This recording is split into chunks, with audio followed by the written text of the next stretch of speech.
He's young, he's big time, he's a stud. 99 with the sack. What he's done this year, it's really been amazing. He's only the reigning defensive player of the year. He's about to win the award again. He's sacked. Ball comes out. Aaron Donald knocked it loose. Scoops and scores! You can't stop him. He's a machine. Best interior threat in the game. Our next guest is the best in the business, nearly 60 sacks in only 5 seasons, 4-time first-team All-Pro, and the back-to-back reigning Defensive Player of the Year. Rams superstar Aaron Donald joins us now. What's up, Aaron? You know I got to ask you about the story of the weekend in Andrew Luck retiring at the age of 29. What was your reaction when you heard the news? You're shocked, but it's kind of sad, because, such a great football player, you'll never want to see that, but, you take a toll on your body after years and it keep happening to you. I guess you get tired of it, so at the end of the day, you got to protect yourself. So with the decision he made, but it's definitely sad.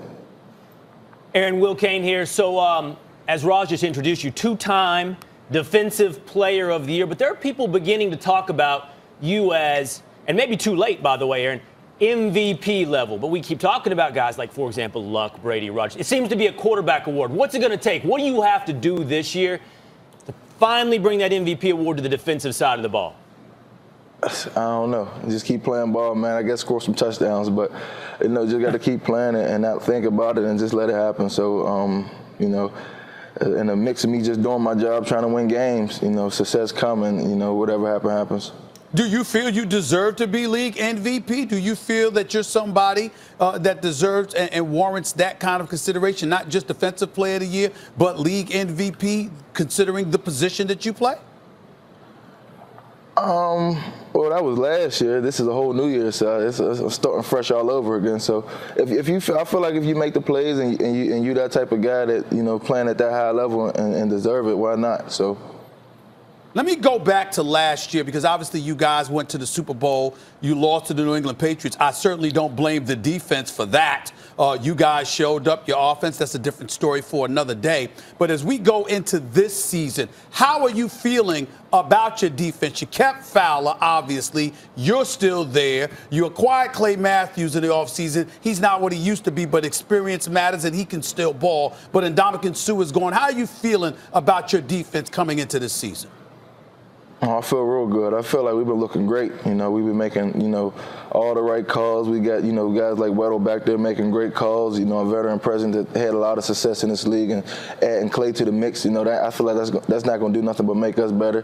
Definitely, when you play with a guy that had a lot of success and an older guy, that communication is huge for us. So having them add veteran presence like that to help us, in the mix of what we already had, I feel like that's going to make us that much better. So I'm just excited about it. Aaron, you held out just before last season. You were looking for a new deal. Right now, all the headlines are about Ezekiel Elliott's holdout. Do you have kind of any advice for him in this moment?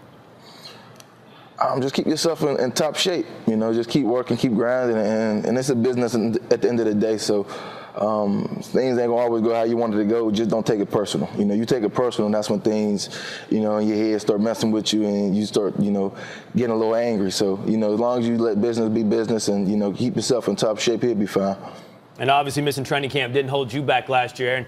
I'm gonna ask you, how about this? I'm gonna ask you for 2 names, okay? Tell me, when you're lining up that week, the quarterback that you're going against, whether or not it's how quick his release is or how much he's capable of reading what's about to happen with the defense, that you're most nervous about, the quarterback. But also, I really am curious which offensive lineman you feel like is the biggest job for you as you line up that weekend. When you have a lot of success, you start getting a lot of attention. So you really don't get that many opportunities at one-on-one. So I always tell people, it's usually not one guy. It's about 2 or 3 guys you got to worry about. So, right. We're playing against a good team, and we've been preparing for that and getting ready for it. Even though, we got one more preseason game left. Our ultimate goal is to get ready for week 1, and that's what we've been doing. I just started breaking down film yesterday on them. So, they got a great quarterback, got a good running back that can do a lot of things in the backfield and out the backfield. So you got a lot of good pieces around you. So you got to study that and make sure you're trying to contain them guys. So. Everybody's been looking at you guys. You're the reigning defending NFC champions, and a lot of people look at y'all and they say, okay, no surprise if they get back to the Super Bowl. But there's Chicago, there's Philadelphia, there's Dallas, who you handled in the divisional playoff game. Thank you, by the way, for that. I really, really appreciate that. But when you look at what the other teams in the NFC, how they're looking right now, do you believe this is the same situation as last year? Do you think it's going to be considerably tougher this year because there's a slew of teams that are perceived as being better? You never know. You got to play. It's the preseason. Obviously, guys ain't going to play their starters, and, you play not too many snaps and things like that. So you never know. You never know until you actually suit up week one and you see guys actually playing a real live game and see the success they have, and then they actually start pulling plays out. You're really not running too much in the preseason. But you don't know. But I'm confident in the team we got, with the coaches we got, that – I feel like we're going to be a better team than we was last year. That's the scary thing. I feel like we had a lot of room for improvement, and I feel like, we've been improving them things. So why do you believe y'all are going to be better? Especially, and listen, and let me preface my comment by saying this. Too many questions have been asked about Todd Gurley's health. I damn near feel that's unfair to him. Give the man a chance to show up on the field because we know when he's healthy, he's an absolute stud. But nevertheless, there have been those questions. And we saw Goff struggle a little bit in the Super Bowl. Why do you believe this team this year is going to be better than last year's team? Well, that was last year. You live and you learn from mistakes last year. I feel like the ups and the downs we had made us that much of a stronger team, and obviously going to the Super Bowl and falling short. If that don't light a fire under you, I don't know what would. So I feel like everybody got a different type of mindset. Having that experience and going through what we went through last year, and then adding new pieces to this defense, obviously, like Weddle and Clay.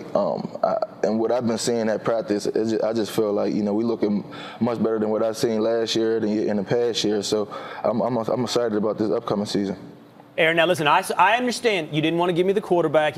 You get double, triple teamed. You don't want to get bulletin board material. I understood what you were doing there, but this one, I feel safe here, Aaron. This isn't going to be bulletin board material, all right? ESPN just put out its all-time NFL team, okay? On the defensive side of the ball, there was obviously some big-time names. Lawrence Taylor, Reggie White. When you are now, look, two-time NFL Defensive Player of the Year, now we're going to start talking about all-time stuff with you in the not-too-distant future. When you think about that, who are you chasing? Who's the greatest? Who are you chasing? Honestly, I'm really not chasing nobody. I'm just playing. I learned in college, I used to always trying to chase stats and things like that. I feel like, you don't play as fast, you don't have the success you want. But when you just go out there and you just playing free and having fun and not thinking about it, you tend to have a whole lot more success. So I'm just playing a game. Honestly, I'm just playing a game of football, trying to find ways to have success so I can help my team to win. And like I said, in the mix of doing that, you have success and things happen and unfold how they unfold. But, my main goal is, to be the best player I can be. Obviously, I'm not planning to be average. I want to be great. So, but, I'm having success, and my main goal is to continue to have success and keep getting better and better. So I'm just playing ball, though. All right, Aaron Donald, we wish you the best of luck and the best of health this season. Go ahead, May I say this to Aaron Donald? First of all, again, thank you for silencing them damn Cowboy fans last year. It's greatly appreciated. And thank you for bringing relevancy in football back to L.A. because there are many, many worse places to be than Southern California. Thank you, bro. Thank you. I appreciate it. Stephen A. has love for you. So do we. Have a great season. Good luck. care. And thank you for joining us, Aaron. Thank you. I appreciate it. Thanks for having me. See you soon. All right, Colts fans didn't take the news of Andrew Luck's retirement very well. But find out why it's fair to boo their now former quarterback. So let me explain.